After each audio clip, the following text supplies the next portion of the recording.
Good afternoon, friends. We have a very interesting session here and a good panel to discuss that. We have always said that fashion is an individual's expression, but consumption of fashion, if it remains individual and has to increase in its size, then the individual has to be made to consume fashion in different ways. What we are discussing here today is how do we make fashion more aspirational, and how do we make fashion more consumable, and how do we increase the consumer's wardrobe, fashion's representation in consumer's wardrobe. Today, actually, when you see back, India has a large demand base. We have always spoken about the growing middle class, the more consumption class, and that keeps on growing at a much faster pace. And equally fast is the supply side, which is growing. We had, of course, the earlier fashion streets which were dictating fashion, whether it is the fashion streets in Mumbai or the Janpaths in Delhi. Then we had homegrown fashion labels like Logos, Pantaloon, Westside, Reliance, Max, each one of them developing their own range of fashion apparel for the young and for people to consume. All of them talking of the same affordable ranges. Then came the international brands with their affordability. So here now we have a case where we have the fashion streets who still exist and thriving. We have the homegrown labels and brands, and we also have international labels, all targeting the same customer for more or less the similar needs. What therefore happens is the same pie is getting more and more sliced, and with every new entry, you end up carving your share of pie from somebody else's market. Because what we have not concentrated in our quest for growth ourselves is how do we expand the consumer's wardrobe. We have expanded our reach, but we have not really expanded the consumer's wardrobe. So how do we go about doing this? And if I have to take parallels, we look at the television or the white good industry, or we look at mobile industry. Not very long ago we had, in cities where we had maybe one television in 4-5 households. From there we changed to one television per household, and as the aspirations grew, now we have one television per room in every household. Same with mobile phones. From one phone in a couple of households earlier, now we have multiple phones with everybody, and each one of them high-end, which keeps on changing, with people want to upgrade every year. And mind you, we are not talking of small ticket items here. All these are high ticket items as compared to what fashion we are talking of in terms of fashion apparel. So how they have done it, how the FMCG industry has done it, by reaching, when we call sachetization of the FMCG goods, how they have penetrated the market, created a demand for the products by making a smaller packet, which is limited period use, but giving the same product which was otherwise unaffordable for that customer, but of course with a limited use period. How can we turn fashion apparel and demand for fashion apparel to make sure that we get more and more people buy more fashion? It's not that they don't have money.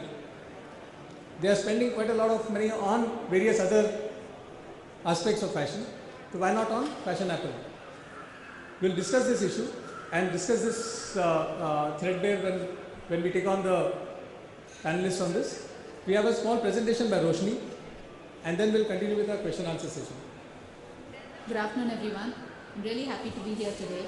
And even though I come from what is called as the Mouse House, the Walt Disney Company, as a woman, and especially one kind of following a career, I think I've also been very keenly interested and am an avid fashion watcher wearer, obviously, as well as, we look at lifestyle trends very carefully, because a lot of our products and services from across, even in a company like ours, it's so important to see what is really trending in order to be able to really, give the right products to consumers. So with that, what I'm going to do is to just give, some independent slides that will show you. So there are two pieces that I'm just covering. One is clearly what are some of the trends that we are seeing in fashion today, taking on from what Vinay was just saying in terms of how do we increase consumption, and then what do we see as some of the interesting trends that are coming up in the future. And then of course we can argue on and debate out how we see some of them. So today, as we see, a lot of us, right, if we start looking across, personalization is becoming very, very important, right? And people are beginning to exercise their individuality. So that's a very interesting trend that we see. And there's a conundrum here. What happens is, as more and more brands have started coming in, and there's a need for, and brands have a very standardized look, so they show you how a particular look is put in place. We're also seeing people make a look for themselves. Right? So to create more personalization while there is standardization. So that's something that we need to be looking at, and that's a trend that we see around us. Another thing in terms of occasions, I remember, the first time that Friday dressing came, the whole world talked about it. It was the coolest thing that ever happened, and a lot of brands really made their money on Friday dressing itself. Today, almost every day is becoming an occasion, right? To wear a new, to try out a new process, to try out a new fashion. And this is actually being fueled, and this is something that we should be discussing, and we say, how do we really increase fashion consumption? Because fashion magazines, media, play, I think, a very important piece in really increasing consumption. Not only is every day becoming an occasion, but also a lot of this is being, communicated to the consumer as, interesting ways that you can make a Monday look different from a Tuesday to a Wednesday. So much so that even workwear, which is necessarily seen as a typical, one look, especially for men, men have started experimenting. Today, I don't think men think twice before wearing, a pink shirt with a full, grey jacket and suit. And it's seen as much cooler than someone who's just wearing a white shirt along with a grey jacket. And of course, women, take the forefront. And more experimentation we are seeing. So the second thing is that, so there are lots of brands. So people are not really buying one brand only from, the top two, like from a blouse to a pair of jeans to whatever else. But they're actually experimenting across brands. So for example, your jacket could be, a street brand, high street brand. Your pants could actually be from, let's say, a regular local brand. You could be wearing a piece of accessory, which is actually a couture, right? Carrying a bag, which is very different. So you've made your own look, and even take something from your own grandmother's wardrobe in order to add a little piece of that extra oomph to what you wear. Some of the things that have remained, I think, consistent through as trends change. One of this is really in terms of graphics. Marimekko, we all know, was one of the pioneers in this, and have really, I think, created a brand out of pure graphics as being the one thing that has really, make them stand out. Then of course we know the story of Desigual. We also know about Ed Hardy, where I think it's taken the whole graphic element to a truly different level, and have, and therefore through the ages these have not really changed.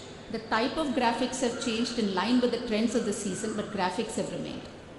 So fashion graphics again help you create that sense of personalization. When we talked about the first part, about how people want to be different, how they want to be individual, I think graphics help you create that sense of individuality.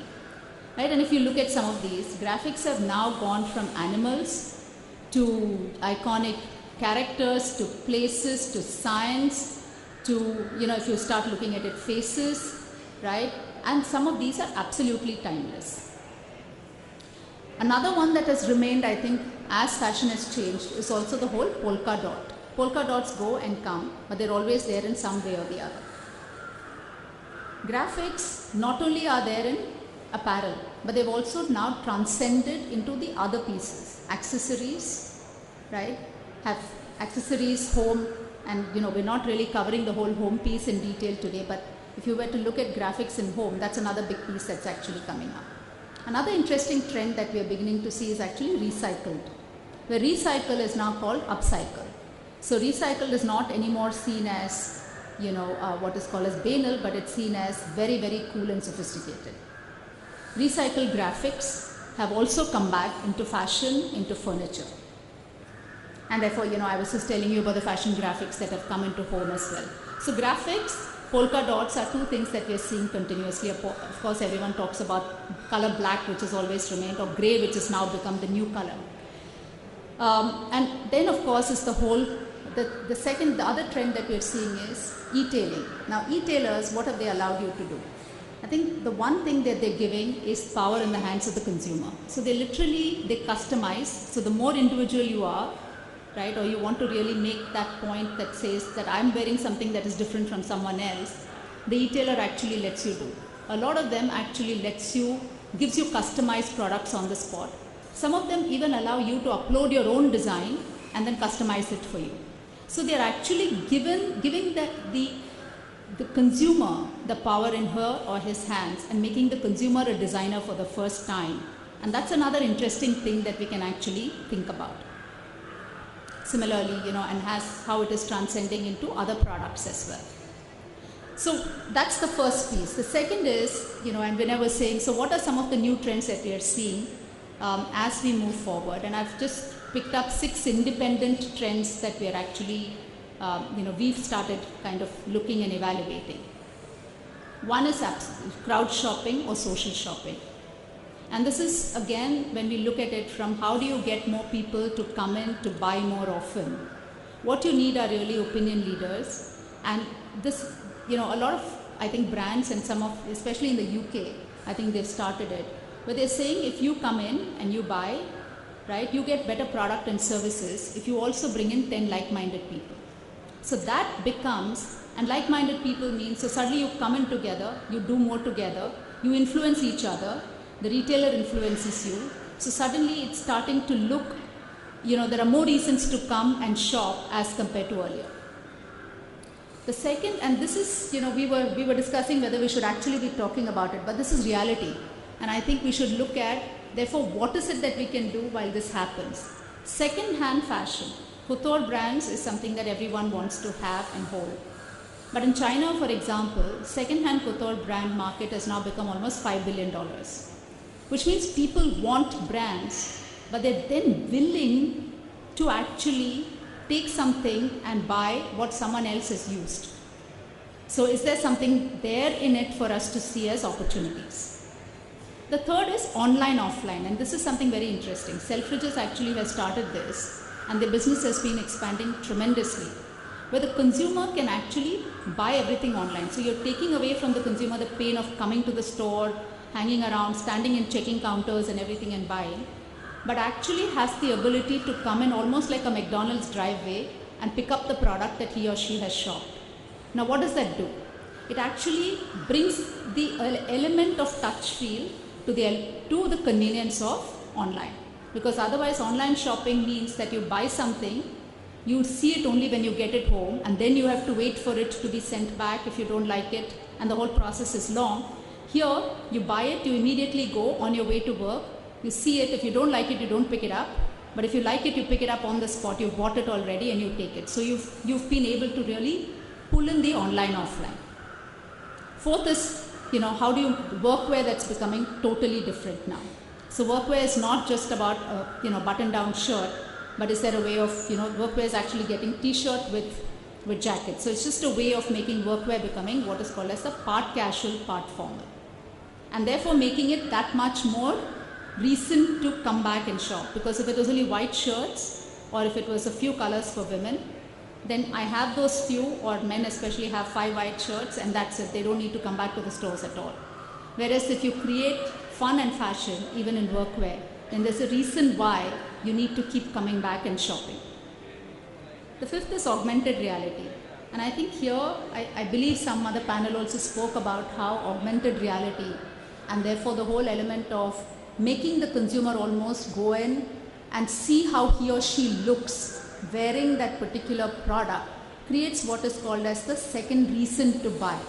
So if I try an experiment and I don't need to come into the store and stand in a line and then try the product, but I can try a full product out online, suddenly it makes me want to buy, right? Because I've seen myself in that particular position.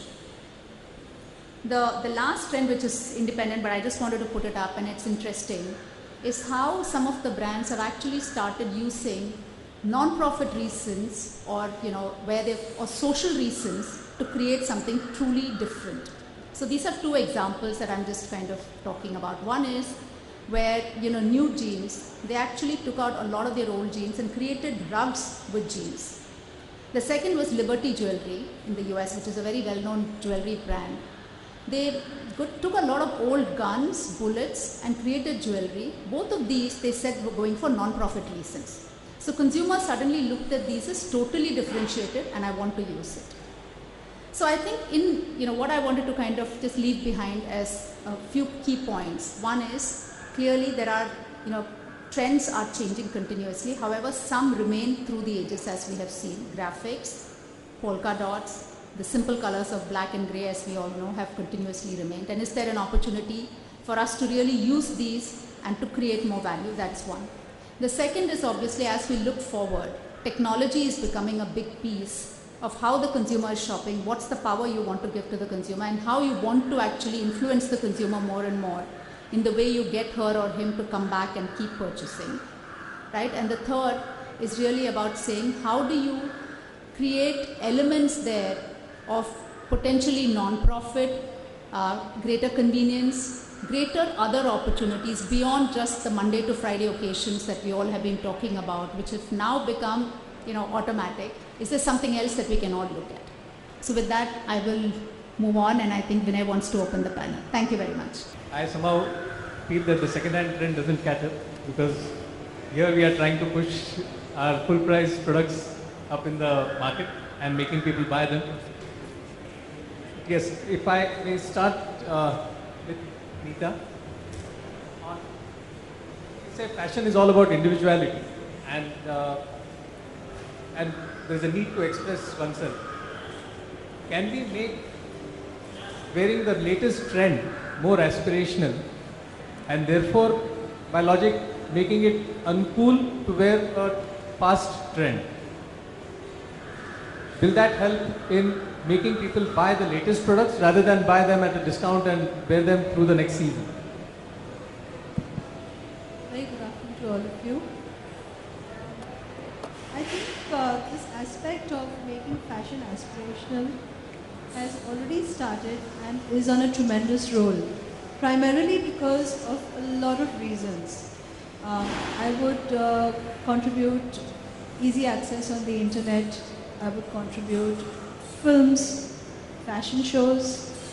I would contribute a lot of awareness through television, through soaps, that create different areas of aspiration for the average consumer. Whether it is buying one season old or buying a new style, I think the consumer today has advanced to a level where they understand that what looks good on them is what they should be carrying off. Now, whether it's a classic, whether it's a fad, it doesn't matter. And if it's a classic, they definitely want to buy it to take it through different seasons with an element of fad added into it. And I think that, aspiration is already there, but adding with an extra advantage, like what we just saw in the presentation, is something that we definitely as retailers need to kind of work towards, to make purchase, to make buying a very fun experience for the average consumer. Roshni, what would be your take on that? How do you make fashion obsolete in sense? After the first season, it should no longer be cool to wear an outdated fashion. I'll take a little step back and explain about what we are doing in terms of fashion. Good evening to everyone. Bollywood as an industry has been setting trends from last about 100 years. When we started realizing what we need to do beyond our films in terms of extending our brand, fashion came first to us because we've seen the response of, for example, Bunty Babli suits or Devdas lehengas and many other examples of that. So what we thought, if we are setting trends, why don't we make a system where when we set trends of our forthcoming films, why don't we plug the designer, why don't we have partners, why don't we have a retail system which can cater to that need and create a new market, create a new identity, create a new category altogether. So the first step that we took was launching our first, I'll say from India, is the first cinema-inspired fashion brand, which is called Diwani, which was launched on Mr. Yash Chopra's birthday, where all these divas from Rekha Ji to Katrina Kaif walked the ramp to launch that brand, which has been got its first store in Delhi now, which we have almost 2 months to the sale, which we got a very phenomenal response and going into other markets as well. Having that Diwani experience, we are looking at other categories to develop more categories with our talent. Like YRF manages a house of about 12 talents, right from Anushka and Ranveer, who are big trendsetters in themselves. So we see that as an opportunity on working with the talent, working our forthcoming films, because that's a big platform anyways in the country. Youth today are Bollywood street. So creating a line, creating a fashion, giving them the product well in time at an affordable price as well. That's the way we are looking at fashion as far as YRF is concerned.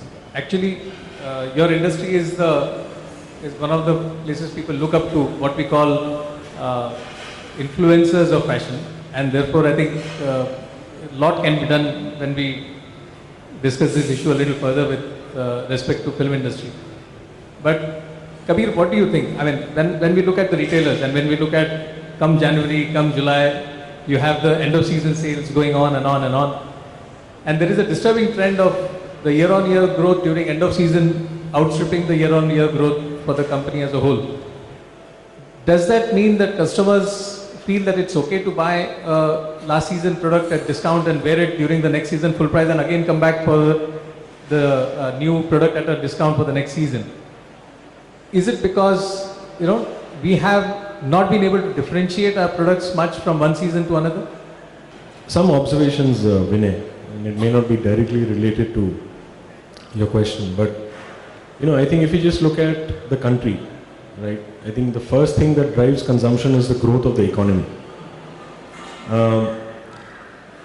What we've been seeing for the last 5 or 6 years, I think, has been a pretty positive trend. We've seen very healthy GDP growths, so people have more income. So I think income creates aspiration, and what we've done reasonably well as an industry so far is provided cues, provided direction to that aspiration.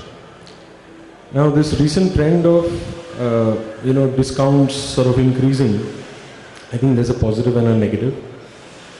What I think we've been trying to do as an industry is grow faster than the economy, right? It's different for some companies to try and grow faster than the industry, but beyond a point, it's difficult for an industry to grow faster than the economy. Because I say this to play a bit of, I'm playing the devil's advocate here, because on one hand, while we have aspiration, unless you have money in your pocket to fulfill that aspiration, the transaction does not happen. So I'm not so sure what is the need for such high level of discounting. But having said that, I still see a positive trend that at least when you're on discount, I see big consumption. So it's becoming very, very evident that people are wanting to be individualistic, but at the same time they are smart enough to say that I must find it affordable to be individualistic. So buying something 1 season old is not a problem, because nowhere does your garment carry the GRN date or the date on which you bought it. Maybe we can start putting that, and maybe like FMCG, change everything, and then people will know that that shirt is 2 years old. So overall, I feel that the trending is positive, consumption is positive. So far we've been limited to thinking of fashion only as apparel, and what is really comforting is to see people becoming more and more individualistic, people becoming more stylish by saying that even though I don't change my entire wardrobe, I may change the bottom, I may pair it with the same top, but maybe I can also do the same top, same bottom, but I'll actually change my earrings, I'll change my necklace, I'll change my bag. So overall the consumption space, that's what we're talking about because we're not confining our discussion to apparel. I think it's been only growing. So I see more positive than negative in what I've seen so far in the past. True. In terms of wardrobe, we find that yes, there is a wardrobe, small increase in wardrobe, but buying them at full price is what we would have loved to have. But I like your idea of having an expiry date on a garment. That would make it very uncool to wear it post that expiry date. Roshni, do you think that we are not providing enough freshness in our ranges from season to season, and therefore people really don't mind wearing the same product of last season into the next season? Are we somehow as playing a little safe of producing things which have sold well in the past, and therefore there is not great differentiation between one season to another? I think a couple of things. It's not about, again, I think we've all covered the piece that people are getting a lot more confident. So that's one of the things that if you really look at the wardrobe, let's say 10 years ago, and if you look at anyone's wardrobe today, I think the wardrobe has multiplied 10 times. That's one thing we should all accept. That's number one. Number two, we should also accept that where earlier, and I'm looking at it more from a women's perspective, where if you open somebody's wardrobe, you actually saw saris, maybe salwars, and one pair of pants to wear at that time when you go on holiday. Today, I think the wardrobe has undergone a total change, right? So homes are bursting with clothes. So that too is happening. So we are all in the right direction. Now India has actually progressed tremendously when I see it. However, where I think we still probably can do more, and again I'm looking at as a woman, as someone who would, who loves fashion, I think we don't necessarily, we've started educating. So fashion magazines today spend an enormous amount, a number of pages where we're really showing the kind of looks, what you can do, and people are getting confident. They're actually now beginning to experiment. How do we really help them experiment further? And I like what Kabir just said. Fashion today is not just about clothing. It's about a range of products, right? So that's number three. And how do we really get the shopper back again and again to the shop? The fourth is in terms of what you asked for. Are we not differentiating it season by season? There are always classic pieces and there are what is called as fashion pieces. I think it's more about education. It's about telling people over a period of time. There are two ways that you can actually educate people. One is positive education, which is really what is happening today. When you start looking at it, wear this, do this, this is how the new look can be. The other thing is negative education, which means you turn back and say, this is uncool. This is something that was really last season. This is how, you're not supposed to be that. So the more you come to know, oh my God, I don't, and there's a ton of messaging that comes in front of your face that this particular look doesn't exist anymore, and you have combinations of that, you still want to come out there looking absolutely brilliant, you will stop taking that out. And that's how I think we need to start moving. So it has to be a combination of positive and negative education, and not just a way of, we've, I think, done a great job till now. As retailers, as fashion magazines, as fashion experts, I think that the process is right. And the last thing I actually wanted to cover, where you were talking about the sale piece, is again, and this when I compare with the other countries where sales have now reached a certain, sophisticated level, is that the sale merchandise is normally 80% different from the normal merchandise.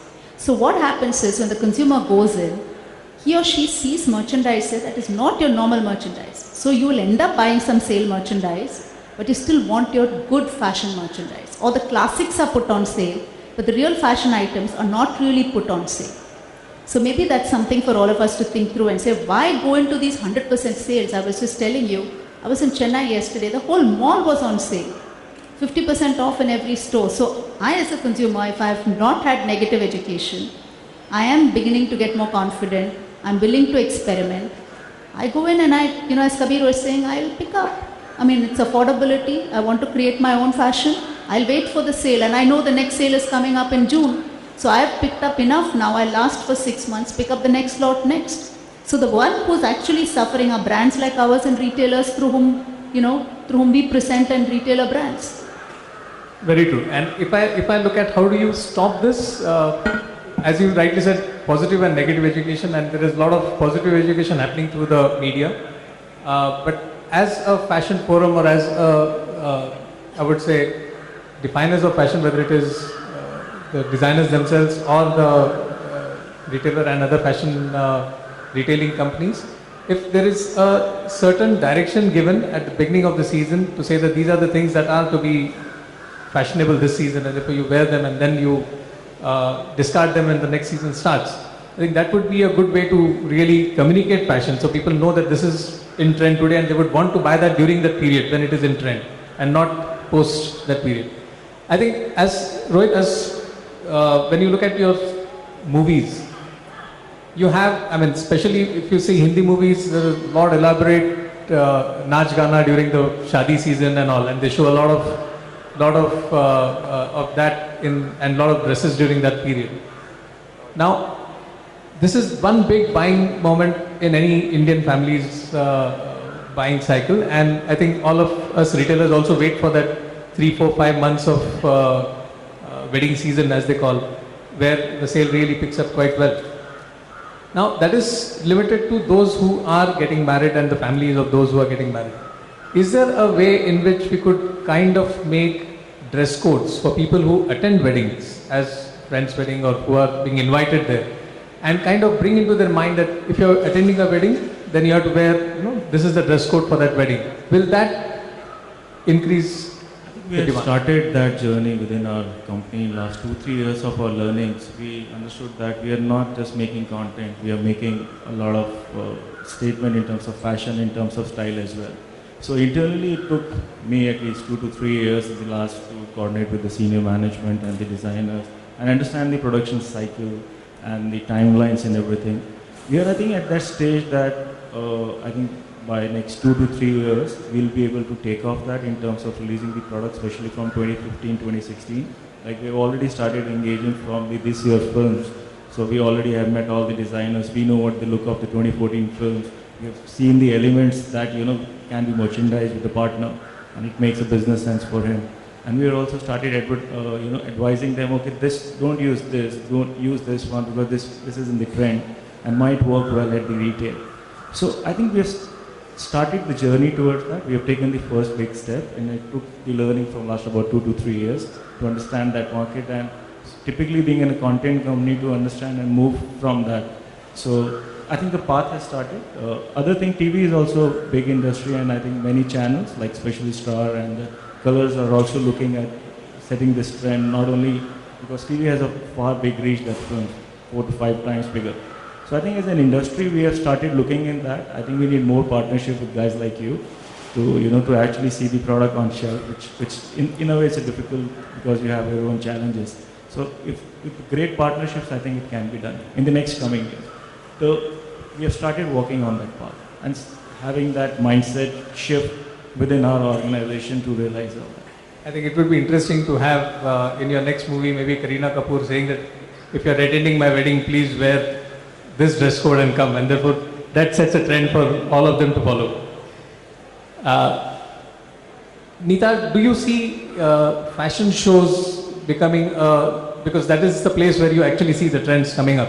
Do you see fashion shows can be leveraged to kind of say what is cool in this season's fashion, and therefore, because fashion shows generally are at times a little over the top, at times quite interesting to watch, but when you kind of take out because there's a lot of media hype during that period, can you make that as a statement to say that these are the trends that you have to follow this season specifically for the common man to wear?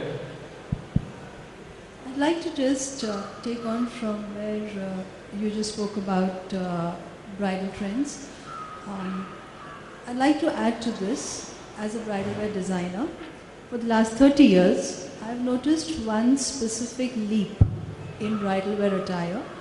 It's now not only constricted to the people who are getting married, the families who are in the entire function, but it's gone to, I would say that the seasons are now called bridal and festive wear. And not only do we have to create trends or create statements of styles that the bride or the immediate family can wear, but even the people who are actually attending. I mean, on a regular, the upscale of people who are attending bride weddings and who are buying clothes has become tremendous. Yes, the price factor differs, and there I feel is a great deal of gap between the actual bridal attire that costs a particular amount for the bride-to-be and the family, and normal clothes that you would want to buy for party wear. But then what about that middle aspect where people who attend weddings want to wear something new, something aspirational, something good, but within a particular price point? I feel that is a gap that we need to fill. And apart from having just basic classic weddings today, there is the concept of resort wear. There is the concept of a very contemporary wedding, with many functions happening. Today the functions are not restricted to just your average mehndi and sangeet and wedding reception, but it goes into like 6, 7, 8 functions. So everybody needs to look good, wants to wear something new, and on an average, I do have people who are attending a wedding saying that, we've got 6 weddings to attend. Do you have something within a particular price point? So yes, there is this awareness that's definitely there I have noticed for the last 3 to 4 years. Now coming to fashion shows, yes, fashion shows do create the awareness of what's going to be in fashion, not only from what you see visually on ramp, but also from the interviews that we as designers do. So it's very important for a designer to know exactly what their collection is about and to educate the viewer and the consumer through their interviews about what's going to be in fashion. And definitely every viewer, every consumer watches, your interviews and when it comes on in the press or on television. I think when we are creating a show for the ramp, or we're creating a collection which is showcased on the ramp, we definitely look at what's going to be in season, keeping in mind what are the current trends of colors, silhouettes, which are globally accepted for that particular season. So even the buyer, even the consumer is looking at the holistic view through, like I said earlier, through television, through internet, and they know that, this is what's going to be in season for the next coming season. This is the trend and we need to follow it. Yeah, I think as fashion designers, you would be the ones who would actually be leading on what is the next trend that's going to happen. And I think if it can be amplified, elaborated and made to reach the common person, I think that would be a good way to really educate people on what is it that, whether it is color or it is fit or it is any particular silhouette which is going to be most sought after during that season. I think that would be very, very good way to begin with. And I'm sure in fashion shows we have enough media support which can actually amplify this in a big manner. I think that is something we definitely create an awareness through fashion shows. But also I would like to, as a film designer, lay emphasis on the fact that even your films create that kind of aspiration. Because today songs, promos are released 2-3 months in advance, and then you're kind of hearing about it, you're seeing stars wear garments and you want to kind of buy those clothes. So apart from having seasonal trends, you also have instant fads, as I call it, because today you've seen a particular reality show or something and your star, the one you aspire to look like, is wearing an outfit. Immediately you want to go to the designer and buy that garment off. For example, just 3 weeks back, Shilpa Shetty was wearing a couple of saris from me. the number of calls and the number of people who've come by to buy that is unbelievable. So there is an aspiration for what's going to be in trend and what's currently the new trend. So yes, consumers are very aware of this. Kabir, in terms of, do you think it is right time to move over from our traditional formals, casuals, party wear kind of standard classifications and make a little more segmented for people to cater to their changing lifestyles? Because I personally feel people have money, but they have not been really forced to buy different things for different occasions in their lifestyle changes. And they continue to wear the same clothes everywhere they go. Can we make some changes there? In fact, Vinay, I think I'll take a reverse stand on this. Maybe because we've sort of typecast products into formal and casual, we've actually chained ourselves. And I think the way to possibly deal with this is let people decide what they want to wear and not slot them into wearing something that is appropriately formal or appropriately casual. I think if we let people be individualistic, I think we'll see some big upsides. My feeling is that 5 years from now, the biggest trend will be that there won't be any major strong trend. You know, that will be probably the biggest comfort. In fact, the shelf life of fashion is reducing. People don't want to keep wearing the same thing over and over again. But if you allow people to mix and match, in fact, just like Roshni presented, that somebody is wearing a printed t-shirt and, you know, with a blazer, I think we need to encourage freedom. And I like the expression that was used, that we should do this with positive energy. I think as long as we keep it suggestive, I think people will buy into it. Moment it becomes instructive. You know, moment we start becoming teachers, moment we start patronizing customers into telling them what they should be doing, I think there'll be a resistance. So my sense is declassification and desegmentation will actually throw up many more opportunities. And you see us retailers and the designers providing different types of products for them to choose, of course, but different types of products in our ranges, or do we still find that to be a little? I see things getting only better. The only thing is, with no offense, I mean, I'm just representing the mass merchandisers here. My biggest concern with calling something designer is that it gives it a very, very elitist tone to it. And it actually takes away opportunity. Whereas if we can actually make people feel comfortable that it's actually not design but possibly more style, I think many people will buy into it. So the whole idea is to reduce discomfort and make it seem more accessible. So just making that point on the fashion shows, I think that's a tremendous opportunity. So far most of the fashion shows have taken a lot of cues from what is happening in the West, and again I think they've confined themselves to being very elitist. Whereas I think if we start looking at what people's comfort zones are and start designing from scratch and stylizing for what is comfortable with the local market, I think again we'll see some big upsides. Okay, I think Neeta has to catch international flight, and she had asked us to give her time till 4:30 to move. So I think we may please. Thanks for coming. And thank you so much. yeah, I think Roshni, when we look at the customers and the different occasions, like what Kabir was saying, there could be chances that I want to express themselves and wear something different all the time.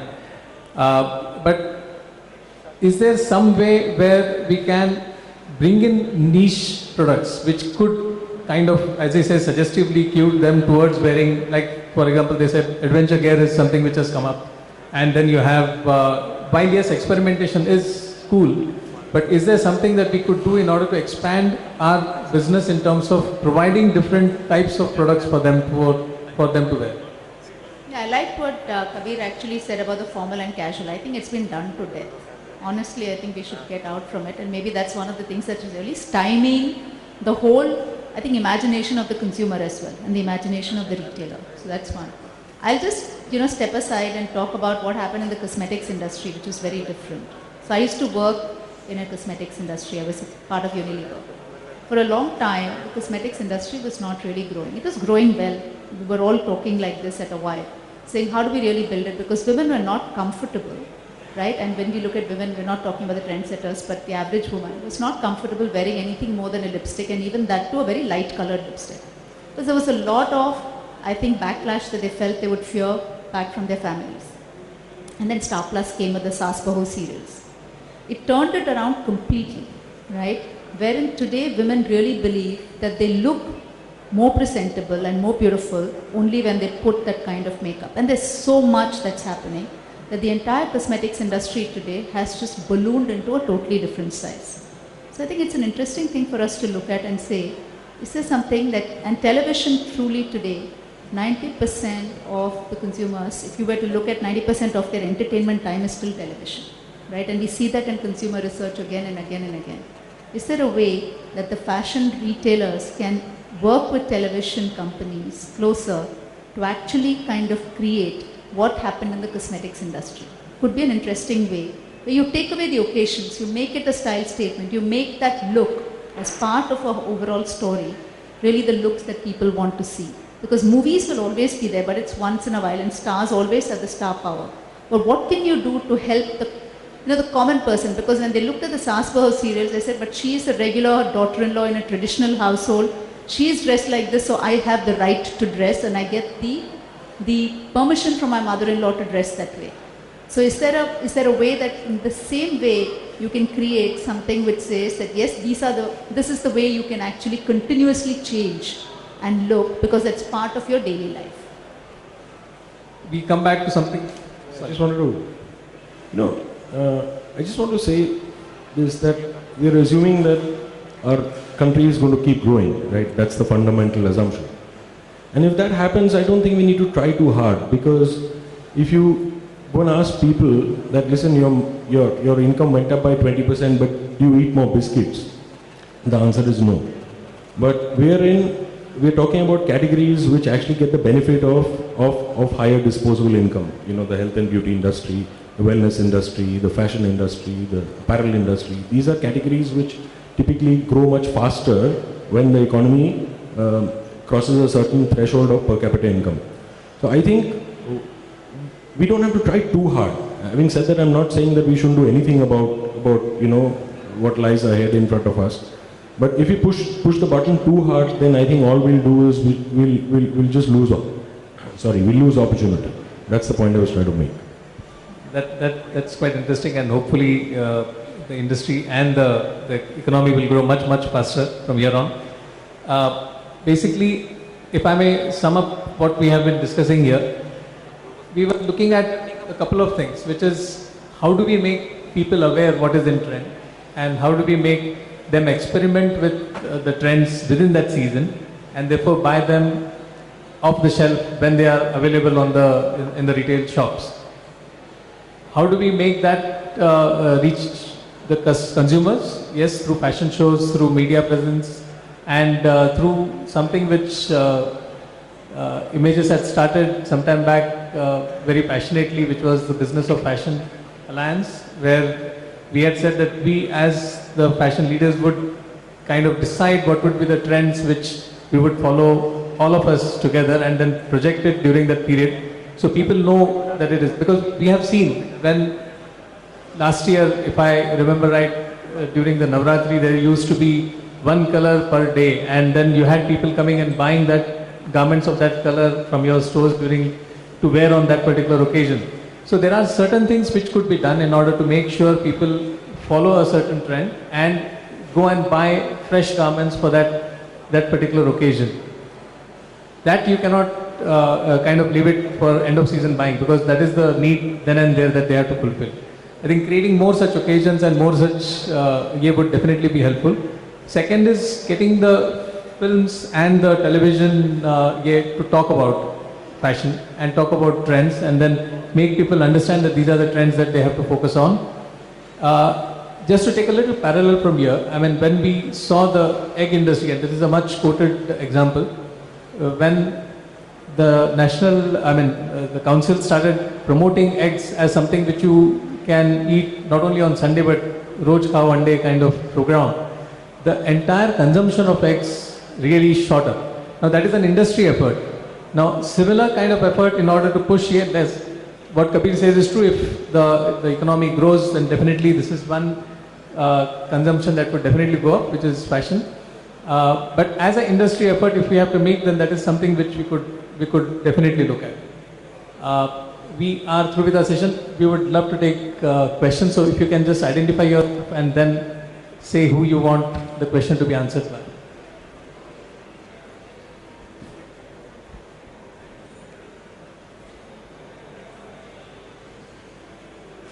Can somebody give it? Hi. My question would be that I think you were talking about the media side making an impact in creating a trend. What would be your views in terms of social media creating these trends? Because we've been watching this very carefully, and I feel that this could be a very interesting medium to build that trend, because it addresses your immediate friendly neighborhood, and you can relate to those people who are close to you. Your take on potential impact of social media on the trend creation. You take Roshni? Yeah. So actually it's an interesting question, because we've seen social media, and for us as well as one of our businesses, digital is a big piece of our business. I think social media can absolutely take a big leadership leap in this, because one thing that you said is absolutely right. In that social media is about you and me. It's not about someone else who's doing something else, right? And one of the trends that we talked about was this whole crowd shopping or social shopping. That can be taken to a totally different look, where if you were to say, it's everyday occasions where you have trendsetters almost on, your social media, who are nothing but people like, regular people who are constantly showing, right, how new fashion, new concepts, new ways of looks can be put together, creating that need to actually go out and be more stylish to buy new products. I think clearly social media can take the lead. And I think it is happening, and it's happening pretty fast nowadays, where if you open any Facebook page, you would have, especially the fashion blogging community has developed in big time, and many followers who look up to reading those fashion blogs to understand what is in and what is out. So therefore I think that is happening, and happening big time. And again, as Kabir had said, it is not controlled. It is something which is spontaneous, and that is the beauty of the whole thing. I mean, can I just...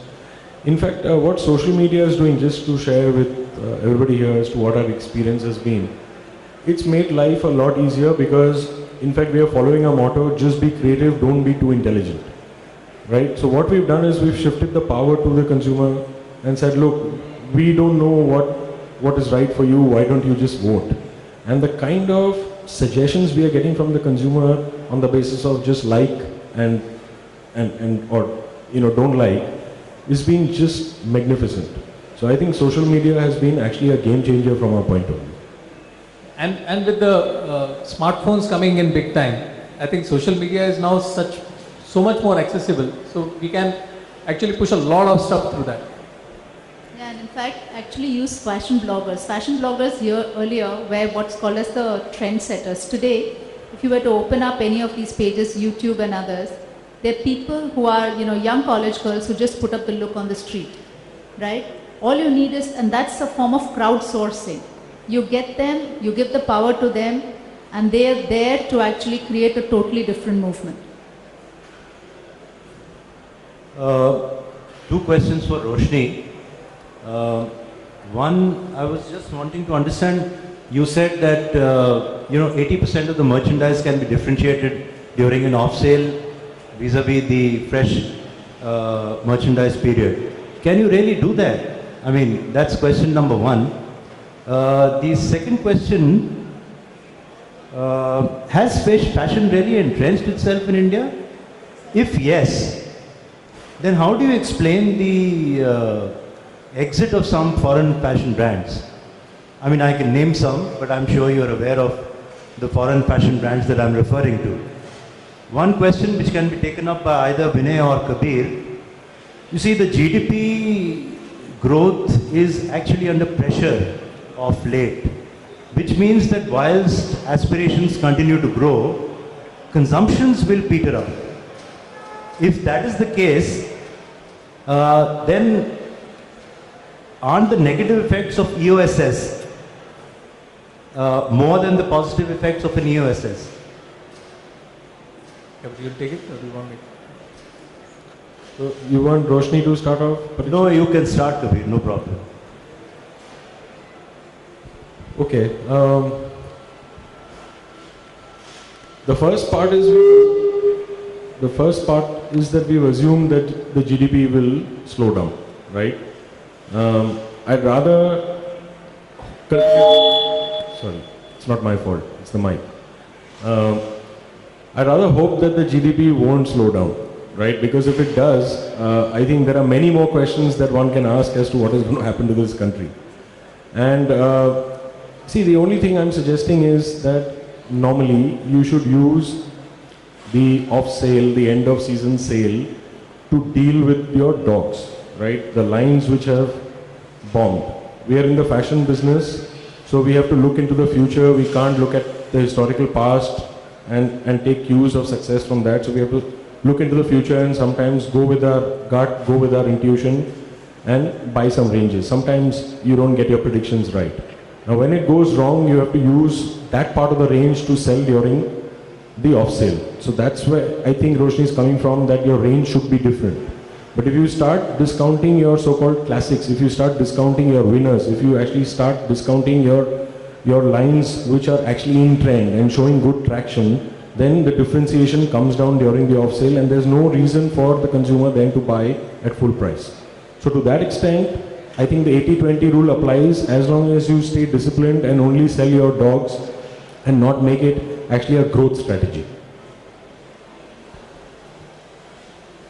If I can add on to that, I think as a consumer, and I go very often to see retail as well, and unfortunately or fortunately to shop. The fact is, the worst thing that happens to a consumer is when you see a new product that's come in, let's say the last week of December into the stores, the first week of January it's gone on sale. It is such a, I think it's almost an insult to the consumer who's taken that at full price. I think fundamentally that's the biggest error retailers have started doing. That will now force even consumers like us who go into full price stores to actually wait for that one extra week to say, it's the same thing, I'm going to get it at 1,000 rupees less, 500 rupees less. So when I was talking about the 80-20 rule, what is happening where sophisticated retailers are concerned is that there are clear products that they starts looking shabbier, will start looking older, that they actually keep aside for sale and rotate the moving merchandise much faster, right? That's number one. Number two, and some retailers, in order to add some volume to the sale merchandise, actually manufacture separate merchandise that comes into sale season. So really you're not taking your stars away and putting them on sale. And I think that's the one thing that all retailers will need to really relook and say, why do you want to put the best products on sale? And just to add one more point to that, we also have seen that during the end of season sale, it's the first week or 10 days or 2 weeks that people would buy the old stuff.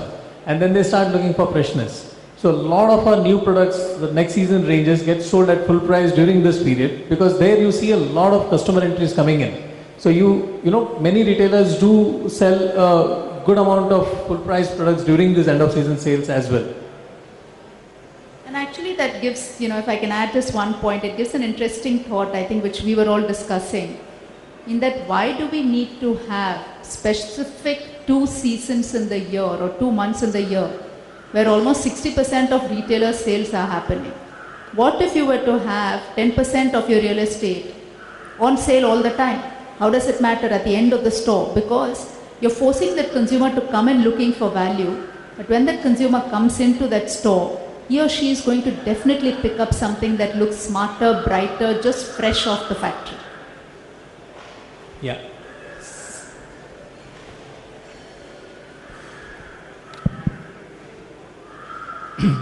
Actually, the EOSS system in this country is absolutely wrong. As a retailer, and that too from a very strong brand, what happens is at the end of season, the merchandise which is put on sale is actually, like you said, the previous weeks or probably the previous season. Now that season is actually, there is no expiry date for these type of garments. Let's take a good brand like Raymond's, for example. A trouser or a jacket of that, or even a shirt would easily last you from 3 years to 7 years or even 10 years. So where is the question of any expiry date for garments? There is no such thing like that. Then what happens is, when you give this discount, invariably the company itself gives you stocks from its previous season to make up for the losses that you made on the sale of the products at your store. Ideally, it should have been that your stock should have gone out and new stock should have come into the shelves. That never happens. So what happens is you have to take 2 times the number of old goods to replenish the loss of the goods that you put on sale. So it's a sort of a never-ending cycle that your goods are perennially on sale. That is number one. Number two is there are some brands in India, but mostly abroad what they do is they follow the skimming price. That is, the new fashion goods are put up at higher prices, and as they keep going down the grade, or as they become shabby as you called it, then they are sent to the basement for sale. There's a different category of sale that takes place. That's the way we have to inculcate new fashion into the stores. So how can we incentivize that new merchandise? Instead of having an EOSIS, can we have some incentive to try out a new product? Can we do some exchange? Bring in your old stuff and take new stuff at a slight incentive or something. Or in the cinema field, if a new movie is coming in, if you can wear this particular dress to the movie, probably your ticket is free or something, and that can be funded by the garment manufacturer. There are various things like that which can be done. Yeah, I think what some of us have tried doing is reduce the pressure of end of season sale from the full price stores and create a separate set of stores which are what we call the outlet stores, where you push the season merchandise and liquidate through those stores. So I think, and there are now malls of outlet stores. So I think over a period of time, those malls will be continuously on discount sale, selling the old season merchandise, leaving your full price stores to sell full price merchandise. I think that could be one solution. See, I think we have to just give this some time, just like you probably understand that, the kind of discounting that is happening is not healthy. I think I have a lot of faith in the consumer, and the consumer is not a fool. So, at an industry level or at a company level or at a brand level, if you start making a fool out of the customer, they'll start understanding that you're doing that, and very soon you will see pressures on your bottom line. So I think some of these practices that have got initiated, everybody's going to be looking at finally whether they can sustain some of these practices that have been started, and good sense will prevail. So I think in some time, may take 2 years, may take 3 years, I think some of these malpractices will change. In fact, to share this with you, frankly, the flat 50 is become a new way of saying up to 50, right? And consumers realize it. So they see an ad which says flat 50. When they go to the store, they see that only part of the offering is on flat 50. So the footfalls this year in Bombay, in some of the malls weren't as good as when the first flat 50 happened. So people are picking this up, saying that, okay, fine, I was made a fool of once, but not every time. So I think some of these practices will correct.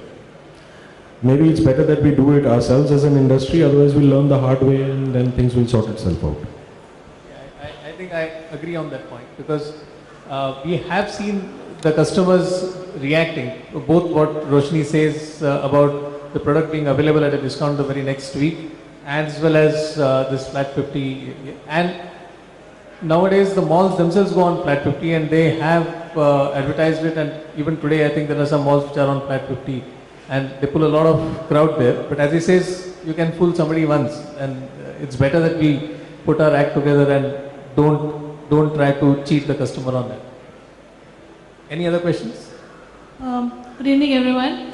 I'm trying to take you back to the television impact, which was part of the discussion. I mean, there was a time when we used to look up to channels like MTV and Channel V and all. And today we go back and look into fashion. It's become more of an entertainment and more of a reality channel. So basically, I mean, looking at the concept of an FTV which has an impact on an international scenario, we do not have a channel for most on the Indianized context.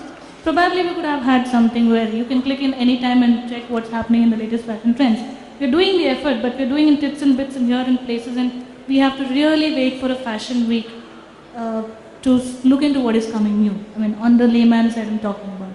So if we have a common channel which runs and which keeps on giving you updates about trends and everything, like in terms of educating and awareness, I think that could be a good concept as pioneers of fashion or as an industry, which, I mean, this is just to be a point to look forward to. No, I think it's a very interesting point you raised. In fact, while there are general entertainment channels today, a lot of niche channels have also started coming up, whether it's food channel or travel channel and others. And FTV for a long time was, I think, one of those channels which people used to really watch and, follow it very well. So clearly there is an opportunity for another, a channel like that to come through. But probably, and FTV again, if you look at it, actually worked very closely. Globally, it works very closely with retailers as well as with fashion designers and fashion shows. So it's a nice, good combination, and maybe there's an opportunity here for retailers to think through and say, how do we really create a platform where you're able to create that aspirational value on a day-to-day basis. Yeah, I think as a channel, yes, but online space is available for everybody to put up their views. So therefore, a part of that crowd has already moved on to the online channels to see, like fashion bloggers or independent sites which keep talking about fashion trends for the future. So all you need to do is just put on Google the trends of the season and you'll get 100 sites giving you those. So I think somewhere the customer has moved from the television channel to online space for seeking their fashion sense. Hi, my name is Kunal Mehta. I'm representing the Being Human Clothing Group. This could be a question to any of you all as industry leaders. What are your views on the FDI?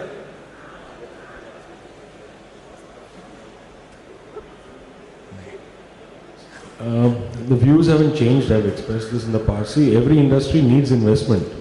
Whether foreign or domestic is a different debate. The only thing is if there's not enough domestic investment, then you have to look outside.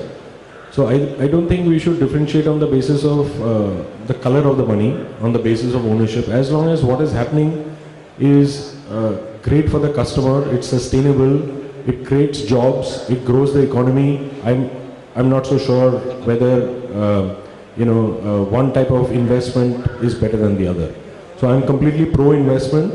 That I think is absolutely essential for the retail space. The reason why I'm pro-investment is because I'm pro-growth and pro-job creation. Yeah, I think Kabir put it very, very clearly. It all depends on what you are looking for.